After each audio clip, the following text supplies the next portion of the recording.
All right, welcome, y'all. I'm Elise Benun of marketing-mentor.com, and this is the SMP Simplest Marketing Plan Office Hours or Office Party, as we like to call it, for 2024. This is the 9th one. So today's focus, it's marketing newsletters, sometimes known as email newsletters. And I do want to welcome my surprise guest. Ta-da! I'm Yay! Lisa. It's Lisa Mullis. Lisa, for those who may not know who you are, please introduce yourself. I'm Lisa Mullis. I'm with Paraphrase Communications, and I am a messaging specialist. I help people win with their words, win more clients and better funded projects, and take home more pay. Awesome. So I want to start with a story. Lisa, Mhm. someone recently asked me if I knew anyone who wrote resumes. And I thought to myself, I actually do. I had met with a guy last month or the month before who wanted to know if I could refer anyone to him.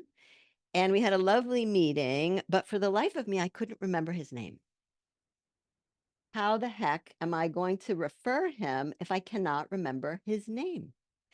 And so I was kind of racking my brain. And then I thought the only thing I remembered was that after we talked that day, I went to get my hair cut. I went back to my calendar and I looked at when I got my hair cut, and right before was the appointment with this guy. His name was Steve.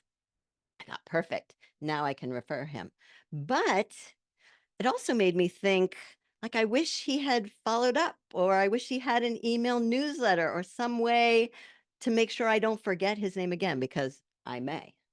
And so I'm curious, Lisa, has this ever happened to you on one or the other side? Yes. Tell us. Many times Yes. over the years, I've met people who, just like that, I think like, oh yeah, I know this someone who does this or that thing. I wish they would have sent me an email, follow up, a newsletter, something, Hmm. because I can't remember who they are. Hmm. And that's happened a lot. Yeah. Yeah. And so how do you think about newsletters in that context? Well, it's just a great way to stay top of mind, just Mhm. to kind of be on the radar.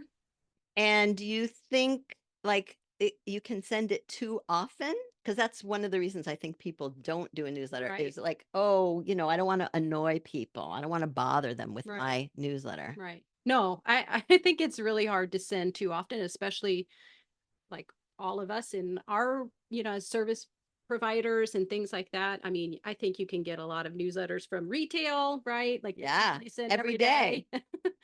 But no, and I like it because you don't even have to open the newsletter Mhm. just to see the name Yeah. and be like, oh yeah, yeah, it's just enough, even just to see it in your inbox And then delete it, and delete it. right? Yeah, We don't care if they delete our newsletters. I yeah. don't care. Do you care? No, No. I don't. All right. So I think we agree. Mhm. I think about newsletters as two things. One is the perfect way to stay top of mind and really ensure that people do not forget you exist. But I also think, and I've said this before, and I'm curious to know if you agree, that it's really the easiest way to stay in touch after you do the 4-step outreach campaign, which is one of the 3 tools of the simplest marketing plan.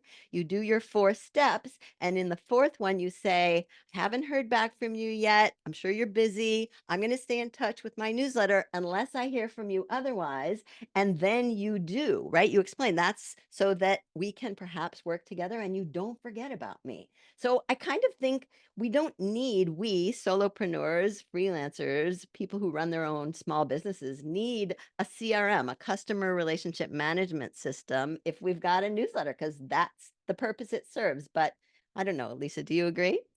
Okay, so I agree with the first part, All right? right. Like, yes, absolutely. That's such a great way to segue from the direct outreach you might be doing into like, I'm just going to stay in touch with the newsletter. I love that. But I actually do think a CRM is important. Now, I don't think you need special software Mhm. for a CRM. So let me be clear about that. But a CRM is really just a way, a system to keep track of the people that you're in touch with. And here's the thing is more years you're in business, the more people you meet and the more it becomes a lot of people to kind of keep track of Mhm. and and how many touch points you've had with them, what the conversation has been. So I think just even something simple like a spreadsheet or a notebook or just Mhm. some way to kind of not necessarily have to rely on your own brain to keep Mhm, all that straight. That's really a CRM. So it can mhm. be very simple to start. Interesting. Yeah. All right. I'm not sure I totally disagree with that either. Three hallmarks of an effective newsletter. Number one, your newsletter has to be simple and easy to read, whether it's short or long. Short tends to be better, but long is okay too, especially if it's beautifully written and just makes people want to read it. It's useful and relevant to the people that you want to work with. And as Anne Handley said, it's more letter than news. That's my personal opinion. It doesn't have to be that way, but that is what works. Bye, Bye. y'all.